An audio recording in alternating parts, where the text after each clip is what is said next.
Oke, selamat pagi Bapak Dahar. Terima kasih sudah meluangkan waktu. Selamat pagi. Senang bisa bertemu dengan Bapak. Alhamdulillah senang sekali, sama-sama. Di sini kami akan mengajukan beberapa pertanyaan mengenai keadaan ekonomi Indonesia. Mungkin bisa dimulai oleh Mbak Marika. Jadi saya mulai dulu ya Pak terkait defisit APBN. Nah, berita akhir-akhir ini tuh mulai dari akhir tahun 2025 sampai awal tahun 2026 ini defisit APBN kita ini lumayan bengkak ya, sampai menyentuh angka 240 triliun di akhir bulan Maret kemarin. Nah, lalu pemerintah tuh menyampaikan untuk BBM itu tidak ada kenaikan, padahal harga minyak bumi di seluruh dunia sedang naik. Nah, menurut Bapak, apakah defisit kita ini bakal tembus di atas 3% atau enggak ya? Terus misalnya defisit ini tembus di atas 3%, itu menurut Bapak apa yang akan terjadi di masyarakat Indonesia saat ini? Oh, what a tough questions ya. Semoga Anda tidak berharap saya menjawab seperti Pak Purbaya ya. Oke, yang pertama pertanyaannya adalah apakah akan tembus 3%? Jawabannya to be honest saya nggak tahu ya. To be honest mungkin perlu perhitungan yang cukup sistematis untuk menjawab pertanyaan ini. Tapi saya yakin pemerintah itu akan punya cara untuk bisa menjaga stabilitas keuangan negara dengan sangat baik gitu ya. Dan kebetulan kita punya Menteri Keuangan yang keren. Dia selalu melihat nggak selalu dari sudut pandang satu saja, tetapi dia selalu melihat dari beberapa aspek, dan aspek itu selalu dijadikan bahan pertimbangan. Itu yang pertama. Terus kalau misalkan itu terjadi, of course pasti akan ada efek, dan efek itu juga domino ya. Jadi masyarakat pasti akan kesulitan untuk melakukan kegiatan ekonominya, terutama yang punya hubungan dengan sesuatu yang ada hubungannya dengan subsidi ya, pasti BBM, karena BBM itu akan sangat memakan anggaran. Terus kemudian beberapa program pemerintah, saya nggak tahu MBG apakah terpengaruh ya. Tapi yang jelas kegiatan ekonomi pasti akan sangat terdampak dan pukulannya cukup berat, karena naik sedikit saja semuanya akan panik. Pertama Indonesia kan masyarakatnya suka panik ya. Supaya defisit tadi itu nggak kebobolan, kan kabarnya pemerintah akan melakukan pemotongan anggaran sebesar 400 triliun. Nah, tapi di sisi lain Pak Purbaya sempat bilang kalau misalnya ekonomi kita itu bisa tumbuh 6%, ya bisa naik sampai 6%. Nah, menurut Bapak ini agak itu nggak sih kayak kontradiksi gitu nggak sih Pak? Karena kalau pemerintah melakukan pengereman belanja dan iuran besar-besaran itu apakah tidak membuat ekonominya semakin lesu dan daya belanja masyarakat itu semakin turun juga? Pertanyaan Purbaya lagi nih. Oke, mungkin ada statement yang perlu diulang. Oh iya. Kalau pemerintah mempertahankan anggaran, tapi sementara Pak Purbaya optimis. Oh iya Kak. Terus sementara daya beli Menurun.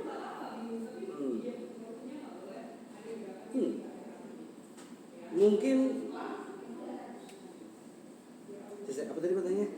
Kan kita sedang Defisit anggaran. ada defisit anggaran 400 triliun, tapi Pak Purbaya yakin kalau sampai tahun depan itu kita masih bisa naik sampai 6% ekonominya.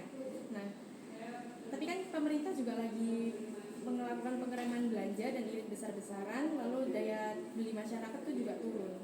Itu agak nggak sih, kayak agak berkebalikan. Ya. Oh Bapak santai saja.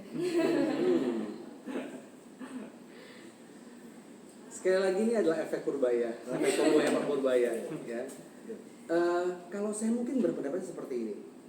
Pemerintah itu selalu memberikan dorongan positif terhadap setiap kondisi yang terjadi di Indonesia ya.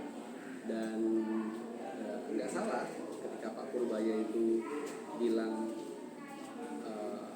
dari moonshot target ya, maksudnya kita tuh punya akan apa ya akan mencapai angka 6%. Kontradiktif pasti. Apakah kita membacanya? Tentu tidak. Kita hanya percaya sama Pak Purbaya. Tapi kalau saya melihat fenomena seperti ini. Selama pemerintah konsisten untuk tetap melakukan penghematan di sektor-sektor yang sangat krusial ya, dan juga sektor-sektor yang mendukung program yang berpihak pada rakyat, saya yakin mungkin terjadi. Tetapi apakah besarannya 6%? I don't know. Karena 6% ini sekarang 3% kan? Iya. 6% itu berarti 2 kali lipat. Jadi kalau saya pikir targetnya Pak Purbaya cukup fantastis, tetapi kita perlu berikan tepuk tangan dan acungi jempol gitu ya. Kalau syukur-syukur gitu ya. Kalau misalnya Pak Purbaya bisa membantu Indonesia untuk mencapai angka 6%, alhamdulillah. Tetapi pun kalau tidak, ya at least you're trying. Betul. Terus kita lanjut ke yang konflik yang lagi rame nih di seluruh dunia, konflik Timur Tengah. Nah, ini kan bikin harga minyak BBM seluruh dunia, seluruh penjuru lagi naik banget ya Pak ya. Tapi di Indonesia ini kemarin memutuskan untuk BBM-nya tidak dinaikkan. Nah, menurut kita bertiga nih kemarin diskusi, kayaknya pemerintah ini posisinya serba salah deh, maju kena, mundur juga kena. Jadi kalau misalnya subsidi BBM-nya ditambah, itu nanti APBN-nya semakin naik, semakin bengkak. Tapi kalau BBM-nya dinaikin, itu harga barang-barang mulai dari sayur mayur, mulai dari kebutuhan pokok semuanya naiknya nggak karu-karuan. Nah, Bapak misal menduduki sesuatu jabatan di pemerintahan dan Bapak punya hak, punya kendali untuk ngasih jalan tengah, menurut Bapak kayak gimana? Oke, this is also questions ya. Saya nggak mau menjawab kalau saya, tapi saya ingin menanggapi kondisi geopolitik antara Israel dan Iran. Ya, mungkin seperti ini. Harga minyak tuh pasti akan tergantung dari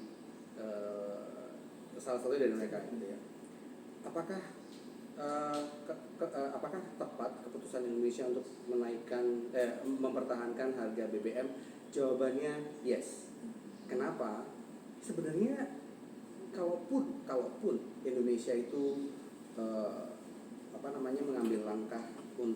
mengambil langkah tentang BBM, sebenarnya BBM Indonesia persediaan minyak Indonesia itu cukup kok sebenarnya. Karena kita kan juga produsen minyak istilahnya. Nah, the thing is sampai kapan? Dan apa yang diimpor gitu kan? Karena selama ini kan ada beberapa yang mungkin jadi note bahwa atau mungkin nggak diketahui gitu ya. Termasuk saya baca cuma sekilas. Pertanyaannya adalah kenapa Indonesia impor minyak sementara kita adalah negara penghasil minyak gitu ya. Nah, itu yang kita perlu pertanyakan. Kenapa itu terjadi? Terus kemudian apakah langkah Indonesia untuk mempertahankan harga minyak itu tepat? Yes, tepat, karena dia berusaha untuk menjaga stabilitas ekonomi ya. Stabilitas ekonomi Indonesia itu bergantung kepada beberapa sektor, salah satunya bahan bakar. Ya, bahan bakar naik sedikit semuanya ngomel gitu kan. Nah, itu.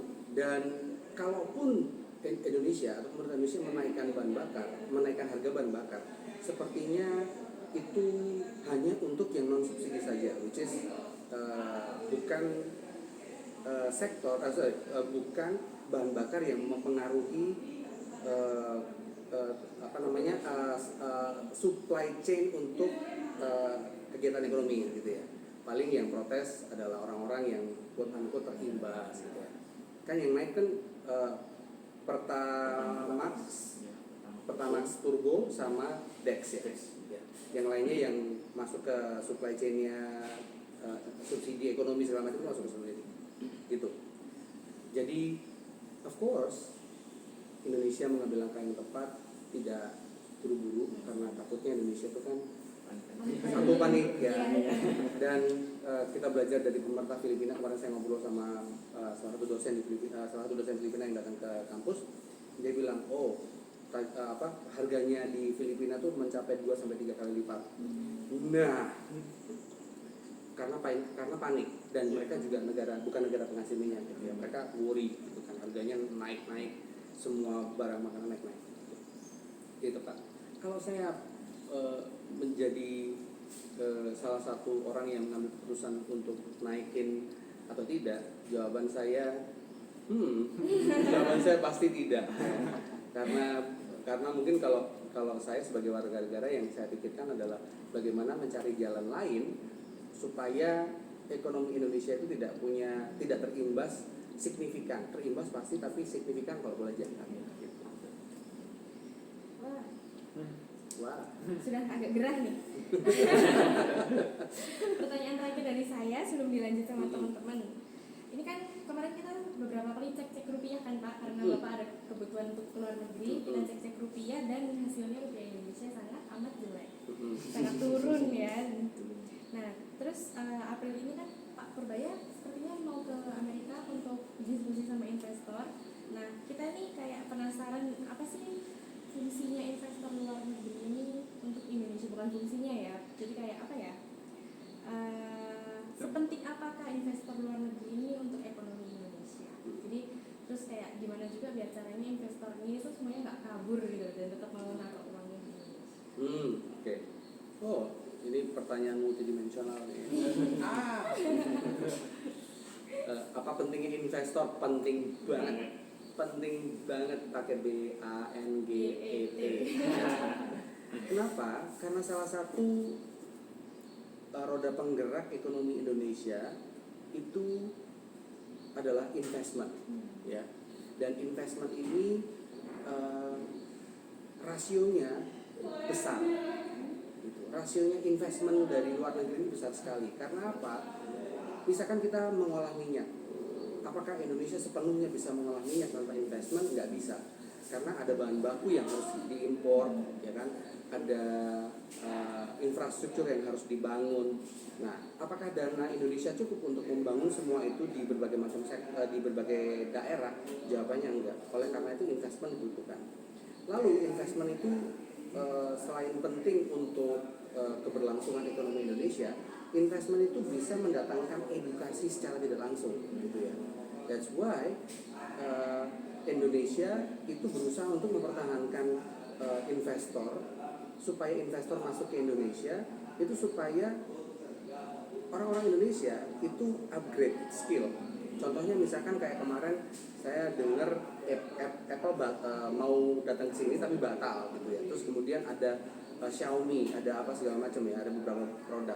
Nah, orang-orang itu investor itu sebenarnya memberikan ilmu kepada sumber daya manusia Indonesia gitu ya, talent Indonesia, supaya mereka bisa belajar untuk membuat sesuatu dari orang yang punya produk gitu. Dan mungkin apa yang didapatkan itu bisa jadi bahan untuk pemerintah Indonesia untuk membuat hal yang serupa.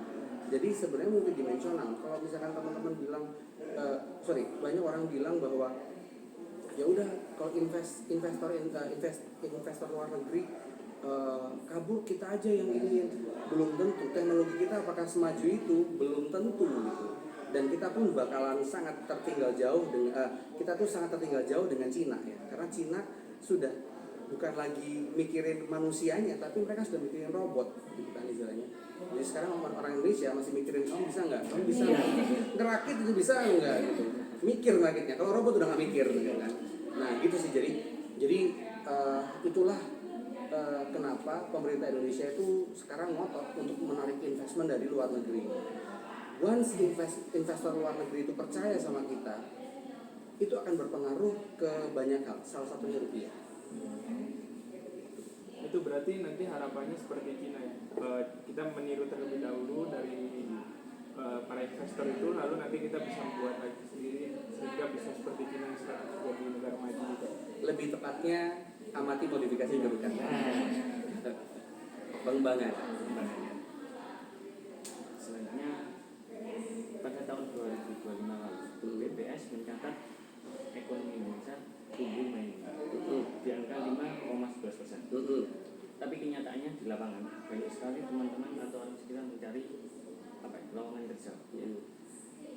menurut pandangan Bapak, angka pertumbuhan sebesar 5,11% itu sebenarnya sudah merata dirasakan sampai ke masyarakat bawah atau justru terasa di kelompok tertentu?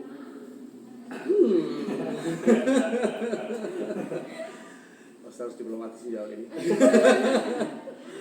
Oke. Mungkin kalau menjawab pertanyaan ini saya harus bagi dua kayaknya. Iya. Saya harus membagi saya harus berada di sisi pengamat dan saya harus berada di sisi yang pelaku gitu ya.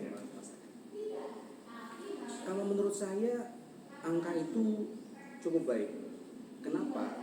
Karena beberapa sumber mengatakan bahwa ekonomi Indonesia itu mengalami bukan hanya pertumbuhan, tetapi ada beberapa objek ekonomi yang naik, gitu ya. Beberapa objek ekonomi yang naik, ada beberapa sektor.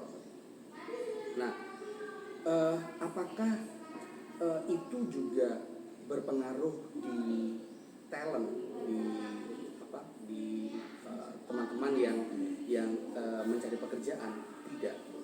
That's why data ini harus di cross check secara sistematis ke lapangan. Kenapa? Karena ini mungkin faktor pemberitaan, teman-teman.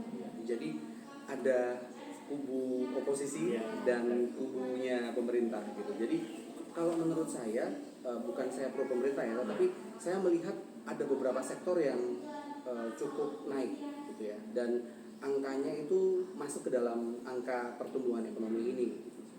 Nah, masalahnya adalah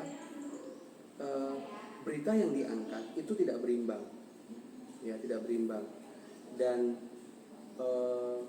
yang diangkat kan hubungannya antara pertumbuhan ekonomi dan lapangan pekerjaan. Ini bukan hal yang harus dibandingkan karena ini nggak equal. Kenapa? Kalau pertumbuhan ekonomi berarti tingkat kesejahteraan masyarakat. Nah, secara nggak langsung memang berpengaruh sama lowongan pekerjaan. Tetapi kalau misalkan teman-teman ngomong tentang lowongan pekerjaan, teman-teman harusnya ngecek data tentang seberapa berkualitas ya talent Indonesia. Karena to be honest, talent Indonesia dibandingkan dengan Vietnam hari-hari ini, Vietnam jauh lebih unggul gitu, dan bahkan melewati Indonesia gitu. Itu juga tadi berhubungan dengan pertanyaan sebelumnya, investment gitu. Jadi istilahnya kenapa sih talent Indonesia ini harus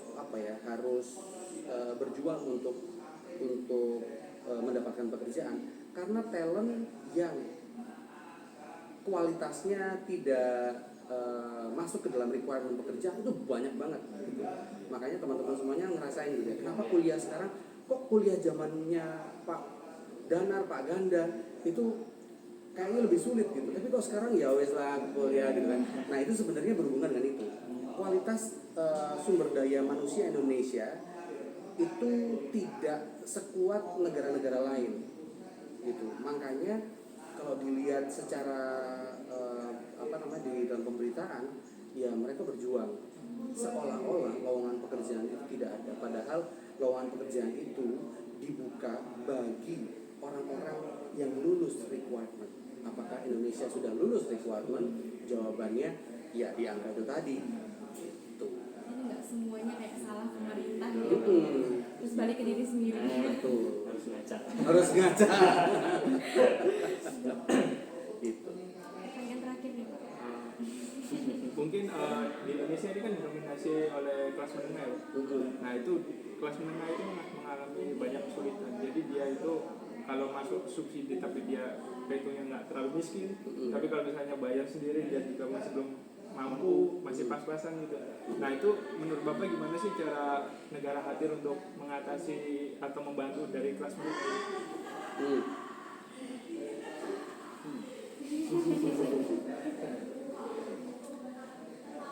Oke, kalau saya mungkin ini juga bukan kapasitas saya ya untuk menjawab apakah memang subsidi itu merupakan cara yang tepat untuk mengatasi atau ngangkat kelas yang di bawah menuju kelas yang di atas, menengah ke atas gitu ya. Tapi gini, tidak segala subsidi itu bukan subsidi itu bukan salah satu cara untuk menyelesaikan masalah yang seberat itu ya. Karena begini, masyarakat menengah itu masyarakat menengah itu bukan tujuan subsidi. Indonesia harus punya data yang tepat karena gini, selama ini sepertinya kita itu datanya nggak beres, ya. Teman-teman bisa ngerasain kok, mungkin juga teman-teman juga bisa baca gitu ya. Kok ada orang mendapatkan subsidi tapi rumahnya gede banget, kan? Nah itu kan sebenarnya faktornya kan data kan. Nah jadi pemerintah dalam hal ini harus dari hulu ke hilir membetulkan proses pendataan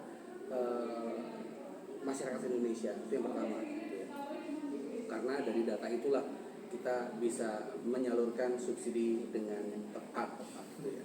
Nah yang kedua, subsidi itu maksudnya apa sih? Ya kan?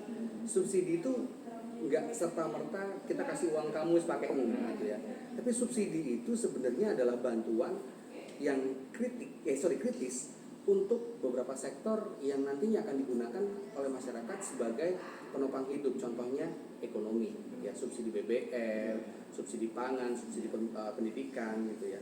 Karena sektor-sektor ini adalah sektor-sektor vitalnya masyarakat. Tetapi menurut saya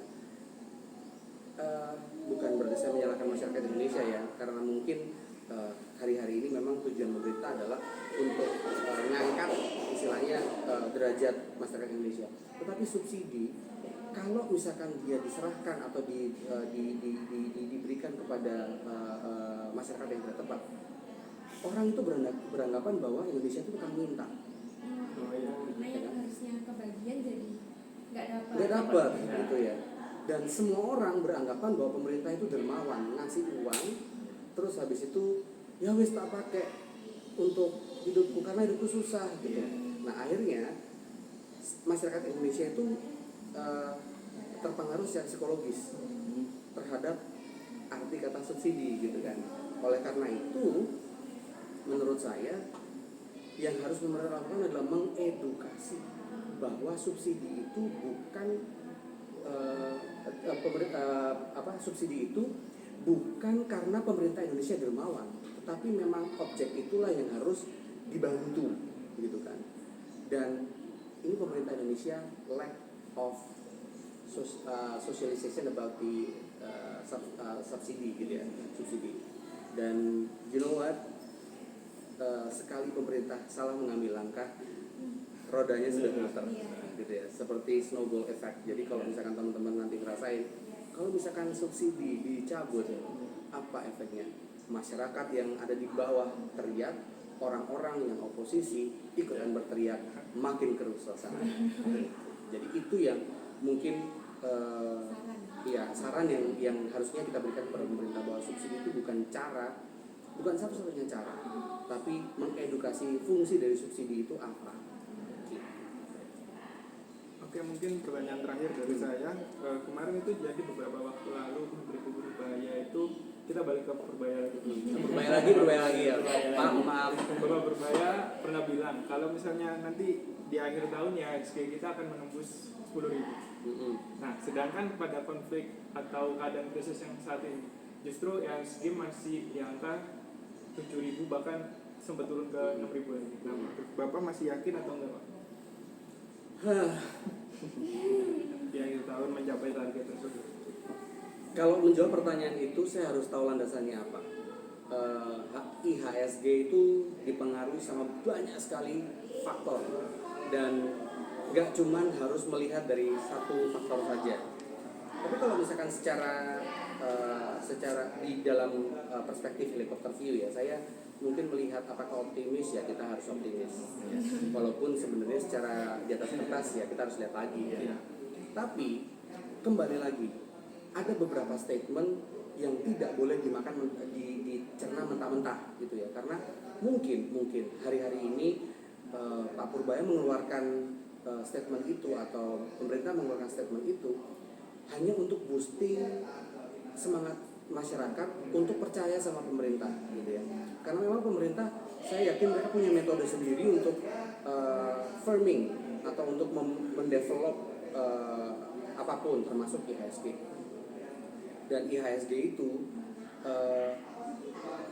bukan cuman sekedar berasal dari statement ya. Optimisme boleh ya, tetapi di atas kertas harus dilihat.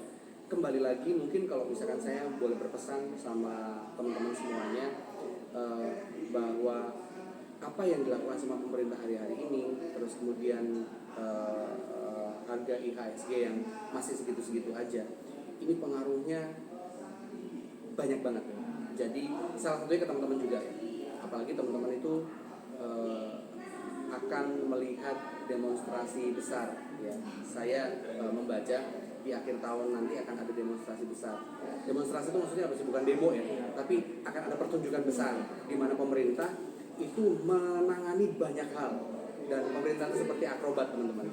Ya, ini diselesaikan semuanya, dan kita harus acungi jempol sama pemerintah, walaupun kadang-kadang agak suka nyeleneh ya apa yang dikeluarkan gitu, jadi bikin kita ketar-ketir. Kita harus memberikan apresiasi buat pemerintah karena pemerintah benar-benar mikirin kondisi, stabilitas kondisi yang ada di Indonesia. Bahkan sekelas Pak Purbaya pun yang hanya harusnya mengurusi masalah keuangan, itu jatuhnya seperti ngurusin semuanya gitu. Jadi ya hopefully Pak Purbaya dan teman-teman rekan-rekan menteri mungkin bisa syok gitu ya. Terima kasih semua ilmunya hari ini, Pak. Waduh, terima kasih banyak. Makasih ya Pak ya. Sama-sama. Ih, pertanyaannya seram.